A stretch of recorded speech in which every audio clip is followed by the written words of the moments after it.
That's it, all right? We're not talking about following the lustful flesh of sinful man and what he did. We're talking about God's will. What is God's will concerning here?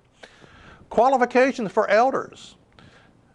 Titus 1 and verse 6, if any man be blameless, the husband of one wife, having faithful children, not accused of riot or unruly. Okay? Again, now a lot of people one person mentioned to me, he said, well, that just proves that there was polygamy back then because of these rules. And again, I understand that there was polygamy back then, and I understand that God offered regulations for polygamy.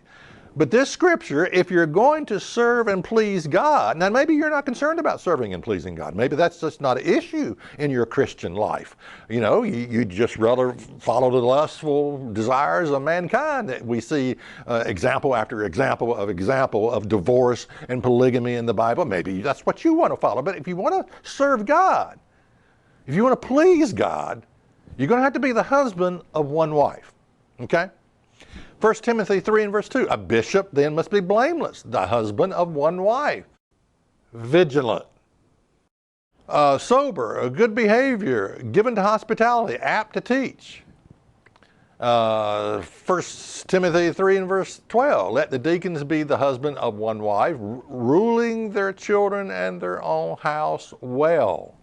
Now, what's interesting is about polygamy, as we read about polygamy in the Bible, there seems to be no good examples of polygamy in the Bible.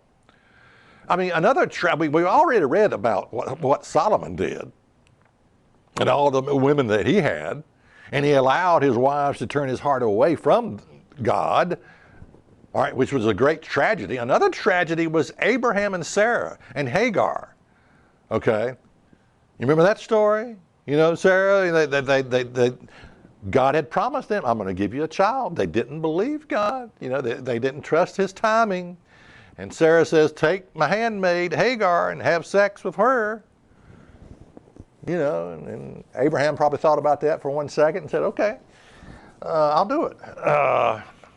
But you had out of that union, you had Ishmael, which was a fiasco. It was a fiasco. Genesis 16 and verse 12. And he will be a wild man, and his hand will be against every man, and every man's hand against him. And he shall dwell in the presence of all his brethren. Now, another scripture that people try to use to justify polygamy is this little incident where God says, and we'll read it just in a second. This was after the sin of David committed adultery with Bathsheba.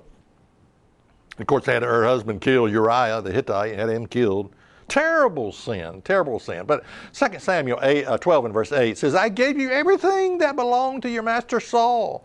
I even put his wives into your arms. God speaking here. I made you king over the people of Israel and Judah. And if all that had not been enough for you, I would have given you even more. God saying, look, I would have given you even more wives if it would have satisfied you.